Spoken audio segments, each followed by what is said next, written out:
नमस्कार, स्वागत है एक बार फिर से आप सभी का आपके अपने channel IN express YouTube news channel पर। दोस्तों आज हो चुकी है 30 अप्रैल और बात करते हैं आज की उन सभी बड़ी खबरों की जो हम आपके लिए चुन चुन कर लेके आए हैं। तो चलिए रुक करते हैं आज के सबसे पहली और बड़ी खबर की तरफ। जैसे ही संभव होगा 10वीं और 12वीं के लिए बोर्ड परीक्षा आयोजित की जाएगी HRD मंत्रालय। जी हाँ दोस्तों, मानव संसाधन विकास मंत्रालय ने 10वीं व 12वीं कक्षा की लंबित 29 महत्वपूर्ण विषयों की बोर्ड परीक्षा आयोजित करने को तैयार है। अधिकारियों ने इस आशय की जानकारी दी। मंत्रालय ने राज्य के निर्देश दिए हैं कि जो परीक्षा पहले हो चुकी है उनके मूल्यांकन की प्रक्रिया शुरू की जाए और केंद्रीय माध्यमिक परीक्षा बोर्ड को उत्तर पुस्तिकाओं के मूल्यांकन में मदद की जाए। वहीं 12वीं और 10वीं की 29 महत्वपूर्ण विषयों की परीक्षा आयोजित करने को तैयार है। CBSE के परीक्षा नियंत्रक डॉक्टर संन्यास भारद्वाज ने कहा कि CBSE बोर्ड परीक्षाओं के बारे में हाल में काफी अटकलें लगाई गई है। बोर्ड का 10वीं 12वीं कक्षा के 29 विषयों की परीक्षा लेने को लेकर रुक वही है जिसकी घोषणा पहले की जा चुकी है। बोर्ड परीक्षा आयोजित करने के बारे में कोई बदलाव नहीं आया है, परीक्षा आयोजित की जाएगी। साथ ही दोस्तों CBSE अधिकारियों का यह स्पष्टीकरण ऐसे समय में आया है जब परीक्षा आयोजित किए जाने को लेकर अनिश्चितता को स्थिति बनी हुई थी और कई तरह की अटकलें भी लगाई जा रही थी। बहरहाल मंत्रालय के एक वरिष्ठ अधिकारी ने बताया, हम 10वीं व 12वीं कक्षा के लिए बोर्ड परीक्षा आयोजित करने के लिए तैयार हैं जो देश में कोविड-19 के मद्देनजर लॉकडाउन के कारण लंबित है। यह परीक्षा उन 29 विषयों के लिए यथासंभव समय पर आयोजित की जाएगी जो अगली कक्षा में पदोन्नति और स्नातक कोर्स में दाखिले के लिए महत्वपूर्ण है। उन्होंने कहा कि छात्रों को परीक्षा आयोजित किए जाने से कम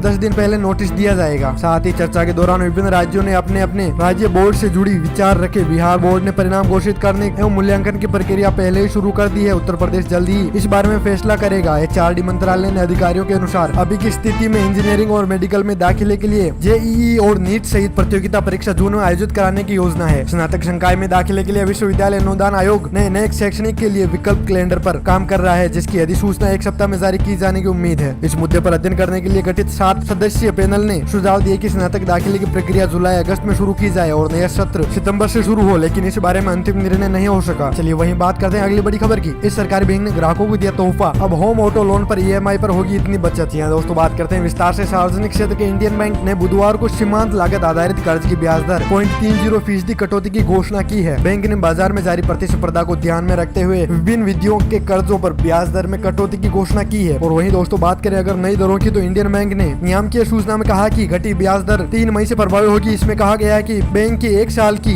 MCLR दर 0.30% घटाकर मौजूदा 8.10% से घटाकर 7.80% पर आ गई है। वहीं एक दिन और एक माह में कर्ज की MCLR दर भी 0.30% घटकर क्रमशः 7.50 और 7.55% पर आ गई है। इसी प्रकार 3 माह की MCLR दर को संशोधित कर 7.7% और 6 माह के कर्ज पर MCLR दर को 7.75% कर दिया गया है। ये दरें फिलहाल क्रमशः 8% और 8.5% पर है। बैंक ने कहा कि ब्याज दर में यह कटौती बाजार में कम होती ब्याज दरों के अनुरूप है। पिछले महीने रिजर्व बैंक द्वारा ब्याज दरों में कटौती करने के बाद वित्त बाजार में नरमी का रुख बना है। रिजर्व बैंक ने 27 मार्च 2020 को जारी द्विमासिक मौद्रिक नीति समीक्षा में रेपो दर को 0.7% घटाकर 4.40% कर दिया था। चलिए वहीं बात करते हैं अगली बड़ी अपडेट की। कोरोना का दौर केंद्र और राज्य सरकारों के आपसी संबंधों के लिए कड़ा इम्तिहान है। गैर NDA शासित राज्य ने हाल के दिनों में केंद्र पर अत्यधिक दबाव डालने की सलाह की अनसुनी के आरोप लगाए हैं। केरला, पंजाब, छत्तीसगढ़, पश्चिम बंगाल, राजस्थान जैसे राज्य तो किसी न किसी मुद्दे पर आक्रोशित हैं ही। बिहार में बीजेपी की सहयोग वाली सरकार चला रहे हैं। मुख्यमंत्री नीतीश कुमार ने भी लॉकडाउन में आवाजाही और परिवहन को लेकर कड़ी नाराजगी जताई है। अंतर्राज्यीय परिषद को फिर से सक्रिय करने की मांग, नागरिकता संशोधन कानून, राष्ट्रीय जनसंख्या रजिस्टर और NCR को लेकर हुए व्यापक आक्रोश विवाद पर विरोध आंदोलन के दौरान ही होने लगी थी। अब जबकि देश में कोरोना महामारी के संगन दौर से गुजर रहा है तो जानकारों का मानना है कि ऐसा न हो कि राज्य और केंद्र के बीच टकराव इतना तीखा हो जाए कि संघीय ढांचे पर ही इसका असर दिखने लगे। संविधान के अनुच्छेद 263 के जरिए ऐसी प्रविधि के लिए रास्ता बनाया गया है जहां केंद्र और राज्य आपसी समन्वय को सुदृढ़ कर सके। केंद्र राज्य संबंधों पर सिफारिश आयोग की रिपोर्ट के बाद 1990 में राष्ट्रपति के आदेश के जरिए अंतर्राज्यीय परिषद के गठन को मंजूरी मिल गई थी जिसमें अध्यक्ष के रूप में प्रधानमंत्री और सदस्यों के रूप में सभी राज्यों और केंद्र शासित प्रदेशों के मुख्यमंत्री, केंद्र शासित प्रदेशों के प्रशासक और 6 केंद्रीय मंत्री शामिल होते हैं। लेकिन पिछले 3 दशकों में परिषद की महज 6 बैठकों में ही हो पाई। आखिर बैठक NDA सरकार के पिछले कार्यकाल के दौरान नवंबर 2017 में हुई थी। केंद्र में दोबारा NDA सरकार बनी तो अगस्त 2019 में प्रधानमंत्री नरेंद्र मोदी की अध्यक्षता में अंतर्राज्य परिषद को पुनर्गठन किया गया। केंद्रीय गृह मंत्री की अध्यक्षता में परिषद की स्टैंडिंग कमेटी का भी पुनर्गठन किया गया है। चलिए साथ ही बात करते हैं अगली बड़ी अपडेट की। SBI सिर्फ 45 मिनट में फटाफट दे रहा है सबसे सस्ता लोन और 6 महीने तक कोई EMI नहीं देनी है। जी हाँ दोस्तों, लॉकडाउन में अगर आपको पैसे की सख्त जरूरत है और आपको यह नहीं सूझ रहा है कि आप पैसों का कैसे और कहां से इंतजाम करें ताकि आपकी तात्कालिक जरूरतें पूरी हो सके, तो आप कतई न घबराएं, देश के सबसे बड़े सरकारी बैंक SBI ने आम आदमी की इन्हीं जरूरतों को देखते हुए इमरजेंसी लोन पेश किया है। इसके लिए आपको अपने घर से निकलने की भी जरूरत नहीं है। जी हाँ दोस्तों, बल्कि आप घर बैठे बैठे केवल 45 मिनट में SBI से लोन प्राप्त कर अपनी जरूरतों को पूरा कर सकते हैं। जी हाँ दोस्तों, सबसे बड़ी बात यह है कि SBI ने इमरजेंसी लोन लेने के बाद आपको शुरुआत के करीब 6 महीने तक मासिक किस्त यानी EMI देने की जरूरत नहीं होगी। यानी आप अगर मई के महीने में SBI से इमरजेंसी लोन लेते हैं तो आपको अक्टूबर EMI का भुगतान करने की जरूरत नहीं होगी। आपकी EMI 6 महीने के बाद से शुरू होगी। जी हाँ दोस्तों, साथ ही दोस्तों SBI की इमरजेंसी लोन सुविधा उसके अपने ग्राहकों के लिए है। इसके तहत अन्य बैंकों के ग्राहकों को सस्ता और फटाफट लोन नहीं मिल सकता। सबसे बड़ी बात यह है कि SBI की ओर से अपने ग्राहकों को सबसे सस्ता 10.5% की दर से ब्याज देना होगा, जो फिलहाल देश में किसी भी बैंक के ब्याज से काफी सस्ता है। अगर वही बात करेंगे कि कैसे मिलेगा लोन, तो इमरजेंसी लोन पाने के लिए SBI के ग्राहक अपने रजिस्टर मोबाइल नंबर से PABL लिखकर स्पेस छोड़कर अपना अकाउंट नंबर के आखिरी 4 अंक लिखें और फिर उसे 56 यानी 567676 पर मैसेज भेज दें। आपके द्वारा यह मैसेज भेजने के बाद आपके पास पलटकर मैसेज आएगा कि आप इमरजेंसी लोन पाने के पात्र हैं या नहीं। अगर आपके पास पलटकर मैसेज आ गया है और आपको इसके लिए योग्य बताया गया है तो आप 4 प्रोसेस फॉलो करने के बाद लोन मिल जाएगा। इसके बाद SBI के ऐप में अवेलेबल नाउ पर क्लिक करें। इसके बाद समय अवधि और रकम चुने। इतना करने के बाद आपको रजिस्टर्ड नंबर पर OTP आएगा। उसे डालते ही पैसा आपके खाते में पहुंच जाएगा। जी हाँ दोस्तों, कितना आसान था। दोस्तों ये थी 30 अप्रैल की वो सभी बड़ी अपडेट जो हम आपके लिए लेके आए थे। तो चलिए मिलते हैं चैनल के अगले वीडियो में। तब तक के लिए जय हिंद, जय भारत।